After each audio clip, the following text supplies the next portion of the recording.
Hello, Wayne from Talk Cars here, just checking in. It's time we started talking about brakes.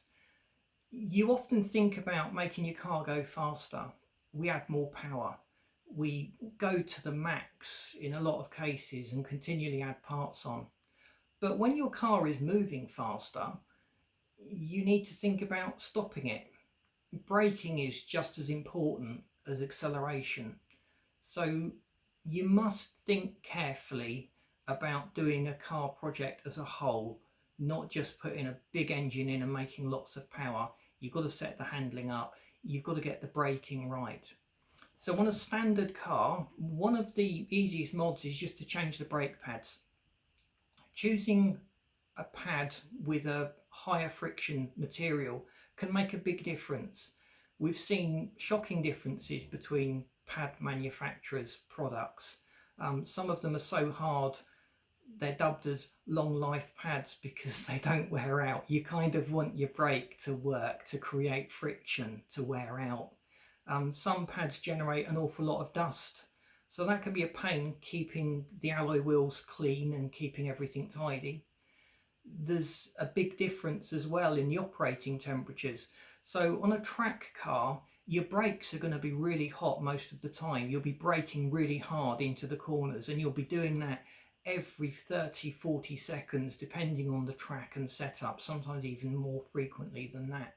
So you need a pad that can operate at extremely high temperatures. Most factory fit road pads will start to smoke and burn. We've even seen them catching fire when used on the track. So specifying a pad suitable for the use of the car is critical. But don't make the mistake of assuming you need a race pad on a road car, because the resistance of burning at the high temperature comes at a cost of low down efficiency when it's cold. And on a road car, your pads spend most of their time being cold, and you'll use them very occasionally, and they never get warm enough. They'll still stop the car. I've not seen a sports pad that didn't work on a road car, but it's not as effective, and you could argue it would make the car more dangerous. So think carefully about the friction material and the pads that you use, and it will make a big difference to the car's braking. But outside of that, thinking about the brake disc itself, that's the huge metal disc that the pad clamps onto. So the job of that is to create heat between the pad and the disc. It's that heat that's sapping your momentum and slowing you up.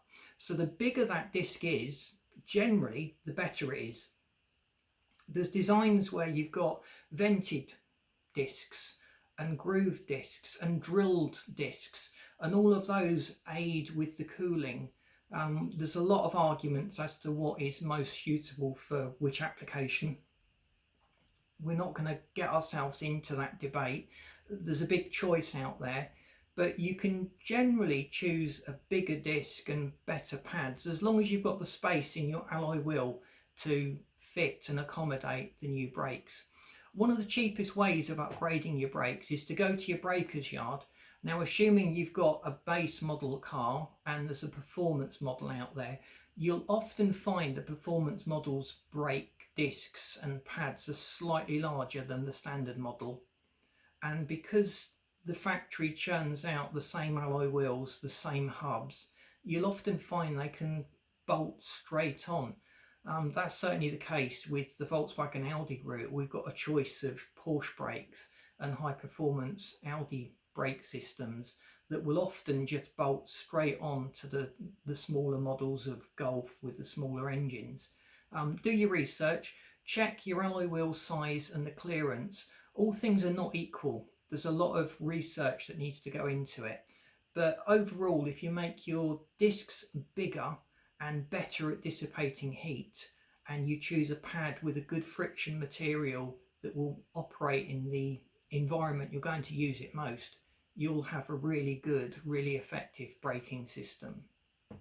And please don't forget to like and subscribe. It really helps us to get out there. See you in the next video.